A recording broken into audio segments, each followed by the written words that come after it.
भारत में रफ्तार पकड़ रहा है कोरोना। संक्रमित मरीजों की संख्या 1,38,000 के पार। अब तक 4,021 लोगों की जान गई कोरोना से। 24 घंटे में 6,977 नए मरीज सामने आए, तो वहीं 24 घंटे में 154 लोगों ने दम तोड़ा। करीब 2 महीने बाद देश में घरेलू विमान सेवा शुरू। दिल्ली से पुणे के लिए सुबह 4:45 पर निकली पहली उड़ान। एयरपोर्ट पर नजर आई चहल पहल। पश्चिम बंगाल और आंध्र प्रदेश को छोड़कर पूरे देश में आज से उड़ानें शुरू। मुंबई, हैदराबाद, चेन्नई में सीमित परिचालन। आईजीआई एयरपोर्ट पर एंट्री से पहले सभी यात्रियों की थर्मल स्क्रीनिंग की जा रही है। तापमान ज्यादा होने पर यात्रियों को रोक रहा है एयरपोर्ट प्रशासन। दिल्ली से भुवनेश्वर की फ्लाइट में पीपीई किट पहने नजर आए क्रू मेंबर्स। यात्रियों को भी पूरी तरह सतर्क रहने की सलाह दी। कोरोना के खतरे को देखते हुए फ्लाइट में पूरे एहतियात बरते जा रहे हैं। मास्क और फेस शील्ड के साथ बैठे नजर आए यात्री। मुंबई एयरपोर्ट पर यात्रियों की भीड़ देखने को मिली। सभी यात्रियों की एयरपोर्ट में एंट्री से पहले जांच की गई। बेंगलुरु एयरपोर्ट पर भी 2 महीने के बाद शुरू हुई विमान सेवा को लेकर यात्रियों में उत्साह नजर आया। जांच के बाद पूरी एहतियात के साथ लोगों को एयरपोर्ट में एंट्री दी गई। लखनऊ एयरपोर्ट पर सभी यात्रियों के सामान को पूरी तरह सैनिटाइज किया गया। सभी लोगों की थर्मल स्क्रीनिंग भी की गई। फ्लाइट में लोग पूरे एहतियात के साथ सफर कर रहे हैं। पुणे में एक महिला ने कोरोना के खतरे को देखते हुए बच्चे को दुपट्टे से पूरी तरीके से ढक लिया। विमान सेवा शुरू होने से खुश लोग। पटना एयरपोर्ट पर सामाजिक दूरी का रखा गया ध्यान। सभी यात्रियों के सामान को भी एंट्री से पहले सैनिटाइज किया गया। रायपुर में यात्रियों के एयरपोर्ट पहुंचने से पहले पूरे एयरपोर्ट को किया गया सैनिटाइज। कोरोना के खतरे को देखते हुए देश के सभी एयरपोर्ट सतर्क हैं।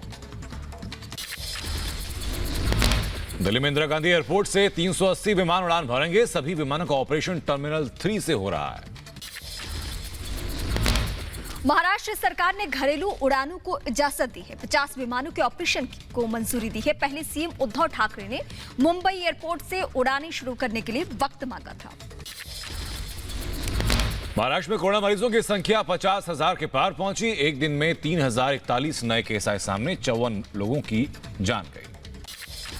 मुंबई में कोरोना से अब तक 988 लोगों की मौत, वहीं 30,542 लोग कोरोना संक्रमित।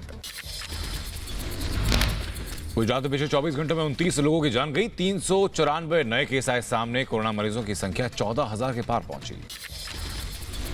बिहार में कोरोना पॉजिटिव मरीजों की संख्या हुई 2,597। अब तक 63,741 सैंपल लिए गए। बिहार में कोरोना से बुरा हाल। 5 दिन में मिले कोरोना के 911 मरीज। एक दिन में 228 नए केस। अब तक 1,409 प्रवासियों के रिपोर्ट पॉजिटिव। मध्य प्रदेश में लगातार बढ़ रही है कोरोना मरीजों की संख्या। 294 नए केस आए सामने। 9 लोगों की जान गई। मध्य प्रदेश के इंदौर में कोरोना के 56 नए मामले आए सामने। जिले में कोरोना मरीजों का आंकड़ा 3,000 के पार। अब तक कई लोगों की मौत हुई। पश्चिम बंगाल में एक दिन में सबसे ज्यादा 208 नए कोरोना केस आए सामने। 3 लोगों की गई जान। राज्य में कोरोना मरीजों की संख्या 3,667।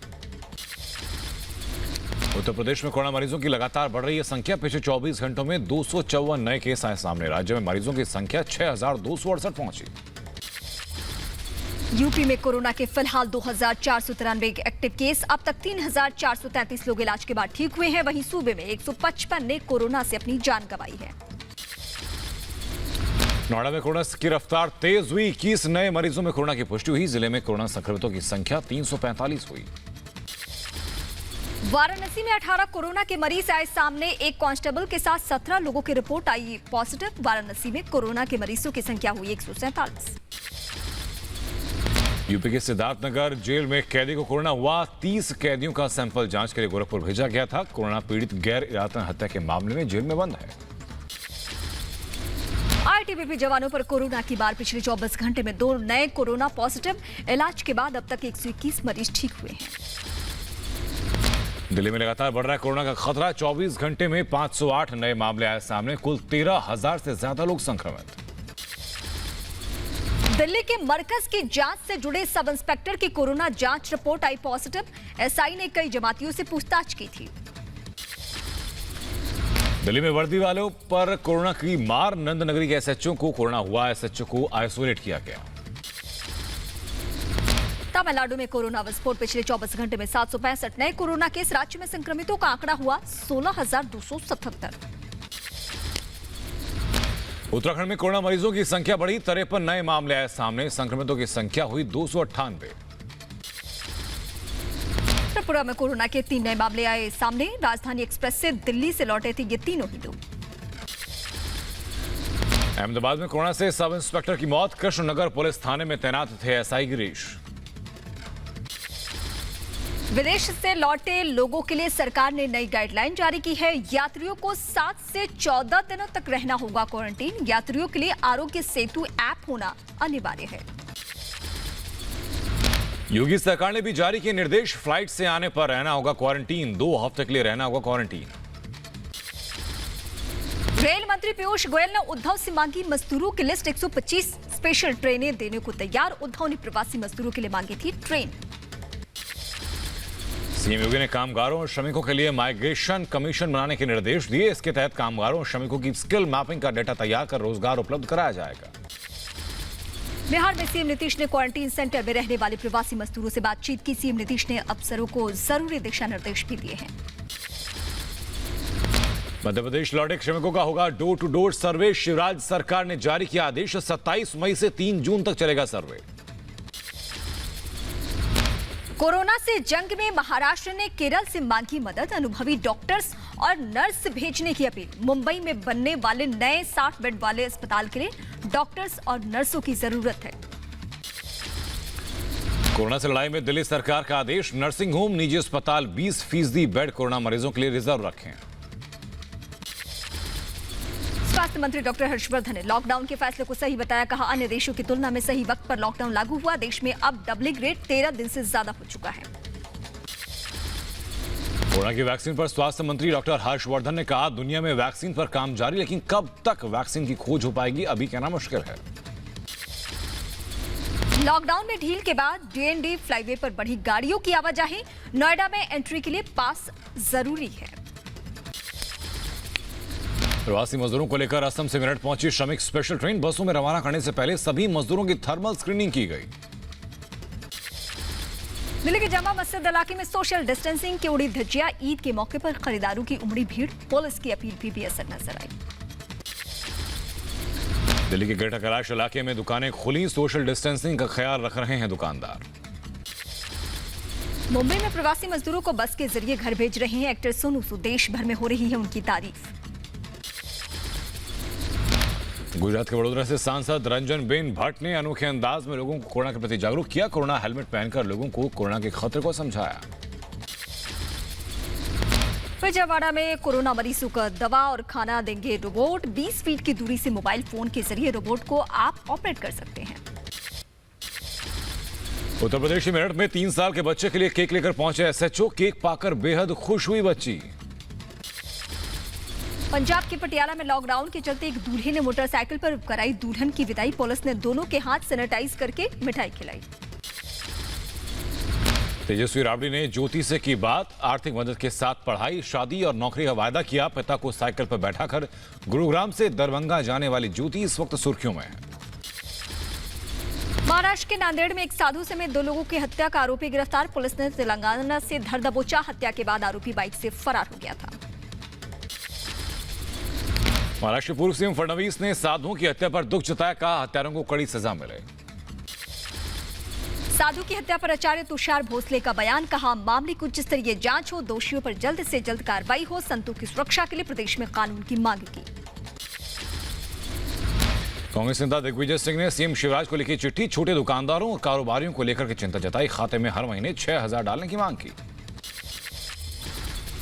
कोलकाता में अम्पन तूफानी तबाही के बाद जगह जगह पेड़ों को हटाने के काम में सेना और एनडीआरएफ की टीमें जुट चुकी है। पश्चिम बंगाल के बैरकपुर में साफ नजर आ रहे हैं अम्पन तूफान की तबाही के निशान, करीब 2000 घर तूफान से तबाह। यूपी के झांसी में टिड्डियों के आतंक से किसान परेशान, टिड्डियों का झुंड देख दहशत में आए लोग। उत्तराखंड के रुद्रप्रयाग के जंगलों में आग का तांडव, आग को काबू करने में जुटा प्रशासन। आंध्र प्रदेश के कृष्णा जिले में 2 पुलिस कांस्टेबल को अवैध शराब के साथ पकड़ा गया। महाराष्ट्र पुणे में एंटी नार्कोटिक्स की टीम ने 2 गाड़ियों से 120 किलो गांजा बरामद किया। 3 आरोपियों को गिरफ्तार कर उनसे पूछताछ की जा रही है। जम्मू कश्मीर के डोडा में घर में आग लगने से मचा हड़कंप। हादसे में किसी के हताहत होने की कोई खबर नहीं। मध्य प्रदेश के देवास में कपड़े की दुकान में शॉर्ट सर्किट की वजह से लगी भीषण आग से लाखों का सामान जलकर खाक। दमकल कर्मियों ने आग पर काबू किया है।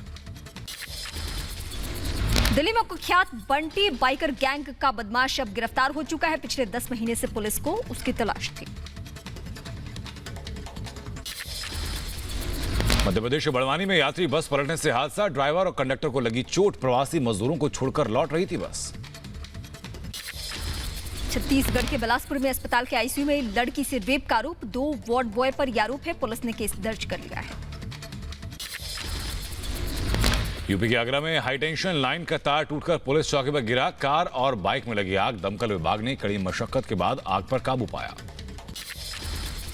इंदौर में चलती कार में आग से हड़कंप। कार सवार ने कूदकर बचाई जान। फायर ब्रिगेड ने कड़ी मशक्कत के बाद आग पर काबू किया। मौसम विभाग का गर्मी को लेकर रेड अलर्ट। उत्तर भारत में आने वाले दिनों में बढ़ेगा गर्मी का सितम। राजस्थान के चूरू जिले में तापमान 47 डिग्री तक पहुंचा। लोगों का गर्मी से बुरा हाल है। वहीं चेन्नई में भीषण गर्मी से लोगों का हाल बेहाल। पारा चढ़ने के साथ ही तरबूज की डिमांड बढ़ने लगी है। देश भर में आज ईद मनाई जा रही है। कोरोना और लॉकडाउन के चलते हालांकि फीकी है थोड़ी सी ईद। प्रधानमंत्री मोदी ने देशवासियों को ईद की मुबारकबाद दी। पीएम ने अपने ट्वीट में लिखा, भाईचारे और सद्भाव की भावना को आगे बढ़ाएं। सभी लोग स्वस्थ और समृद्ध रहें। केंद्रीय मंत्री मुख्तार अब्बास नकवी ने घर पर ही अदा की ईद की नमाज। देश के अमन चैन के लिए दुआ मांगी। उत्तर प्रदेश के मुरादाबाद में लोगों ने घर पर अदा की ईद की नमाज। एक दूसरे को ईद की मुबारकबाद दी। दुनिया में कोरोना संक्रमित मरीजों का आंकड़ा 54,94,000 के पार पहुंच चुका है। 3,46,000 से ज्यादा लोगों की मौत। अमेरिका में कोरोना संक्रमित मरीजों का आंकड़ा 16 लाख के पार पहुंचा। 99,000 से ज्यादा लोगों ने दम तोड़ा। रूस में संक्रमितों का आंकड़ा 3,44,000 के पार। 3,500 से ज्यादा मरीजों की मौत। इटली में कोरोना की फुल स्पीड। अब तक 32,785 लोगों ने दम तोड़ा। मरीजों की संख्या 2,29,000 के पार पहुंची। जर्मनी में रफ्तार पकड़ रहा है कोरोना। अब तक 8,371 की मौत। 1,80,328 लोग कोरोना संक्रमित हैं। अमेरिका के बाद ब्राजील में भी कोरोना का कहर। अब तक 22,000 से ज्यादा की मौत। संक्रमितों का आंकड़ा 3,63,000 के पार पहुंचा। स्पेन में कोरोना का कोहराम जारी है। 28,000 से ज्यादा लोगों ने दम तोड़ा। मरीजों की संख्या 2,82,000 के पार पहुंच चुकी है। ब्रिटेन में अब तक 36,000 से ज्यादा लोगों की मौत हो चुकी है। कोरोना मरीजों का आंकड़ा 2,59,000 के पार पहुंचा। कोरोना संकट के बीच परमाणु क्षमता बढ़ाने में जुटा उत्तर कोरिया का तानाशाह किम जोंग उन सेना के अधिकारियों के साथ इस मुद्दे पर बातचीत करता नजर आया। विवादित राष्ट्रीय सुरक्षा कानून के खिलाफ सड़क पर उतरे प्रदर्शनकारी। पुलिस ने की पानी की बौछार। आंसू गैस के गोले भी दागे गए। बॉल के साथ युवक का शानदार करतब। सोशल मीडिया पर लाखों लोग देख चुके हैं ये वीडियो।